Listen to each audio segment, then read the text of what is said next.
One day my students sat me down and ordered me to write this book. They wanted people to be able to use our work to make their lives better. It was something I'd wanted to do for a long time, but it became my #1 priority. My work is part of a tradition in psychology that shows the power of people's beliefs. These may be beliefs we're aware of or unaware of, but they strongly affect what we want and whether we succeed in getting it. This tradition also shows how changing people's beliefs, even the simplest beliefs, can have profound effects.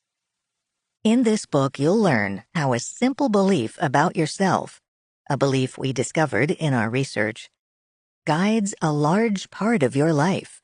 In fact, it permeates every part of your life.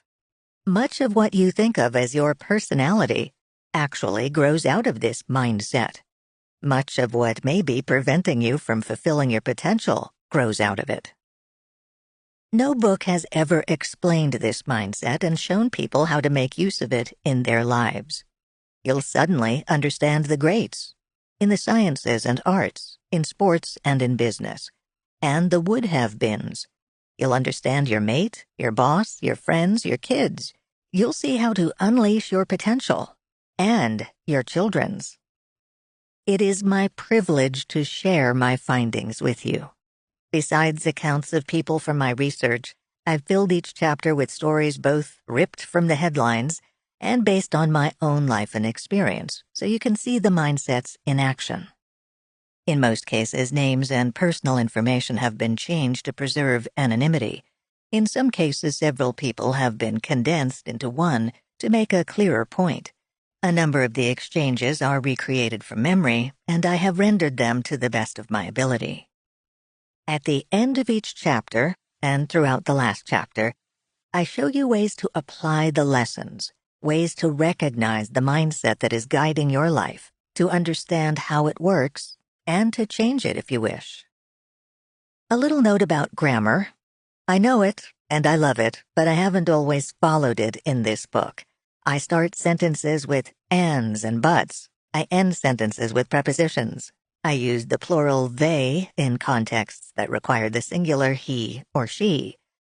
I've done this for informality and immediacy, and I hope that the sticklers will forgive me. A little note on this updated edition. I felt it was important to add new information to some of the chapters. I added our new study on organizational mindsets to Chapter 5, Business. Yes, a whole organization can have a mindset.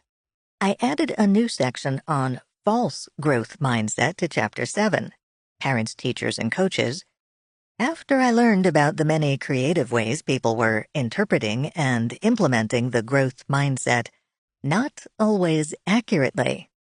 And I added the journey to a true growth mindset to Chapter 8, Changing Mindsets, because many people have asked for more information on how to take that journey. I hope these updates are helpful. I'd like to take this chance to thank all of the people who made my research and this book possible. My students have made my research career a complete joy. I hope they've learned as much from me as I've learned from them. I'd also like to thank the organizations that supported our research: the William T. Grant Foundation, the National Science Foundation, the Department of Education, the National Institute of Mental Health, the National Institute of Child Health and Human Development, the Spencer Foundation, and the Rakes Foundation. The people at Random House have been the most encouraging team I could wish for. Webster Younts, Daniel Menaker, Tom Perry, and most of all, Carolyn Sutton and Jennifer Hershey, my editors. Your excitement about my book and your great suggestions have made all the difference. I thank my superb agent, Giles Anderson, as well as Heidi Grant, for putting me in touch with him. Thanks to all the people who gave me input and feedback, but special thanks to Polly Schulman, Richard Dweck, and Marianne Peshkin for their extensive and insightful comments. Finally, I thank my husband, David, for the love and enthusiasm that give my life an extra dimension. His support throughout this project was extraordinary. My work has been about growth, and it has helped foster my own growth.